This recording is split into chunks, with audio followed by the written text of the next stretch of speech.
Ya, Bu. Assalamualaikum warahmatullahi wabarakatuh. Sahabat YouTube Imran Pase. Pada pagi hari ini saya berada di seputaran Rawa Cetring ataupun di Ula Gunung. Nah, lagi mencari jeruk nipis, memetik jeruk nipis. Jeruk nipis atau jeruk purut nih?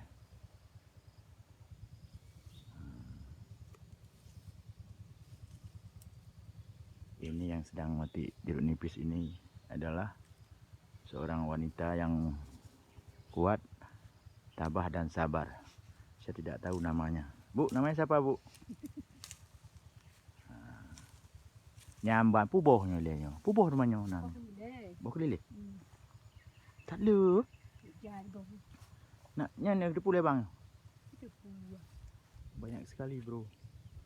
Banyak sekali nih. Sampai ke atas sana.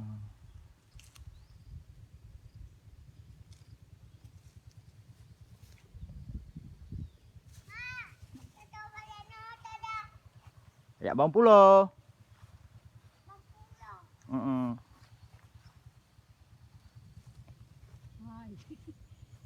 Jahit le yang bit, le yang bohnya.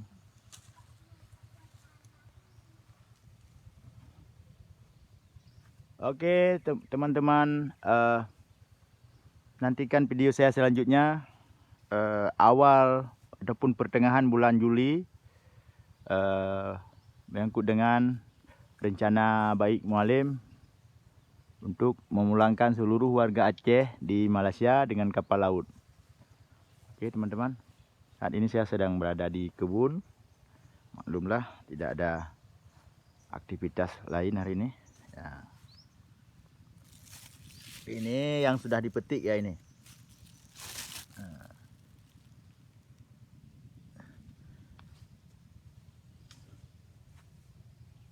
Kupu malu tak mak? Tangkut. Hah? Bangkut dah.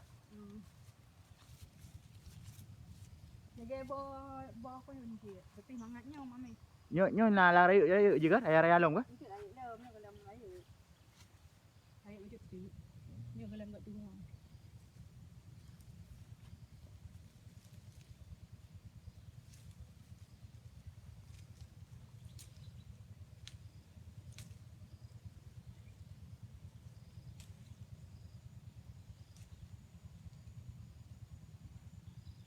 Boh kelile, boh pun, boh kuyut, boh kerut, boh kelile, jeruk perut lah.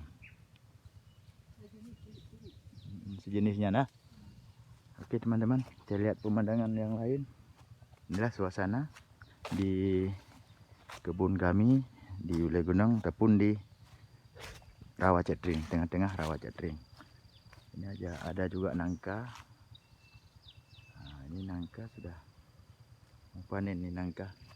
Nah, ada beberapa, 1 nangka, 2, 3, 4, 5. Ini nangka.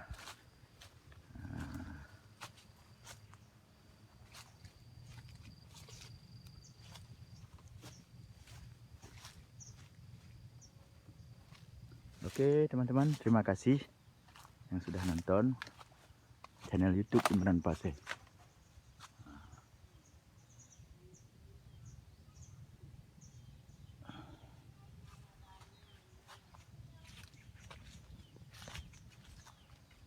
Assalamualaikum warahmatullahi wabarakatuh.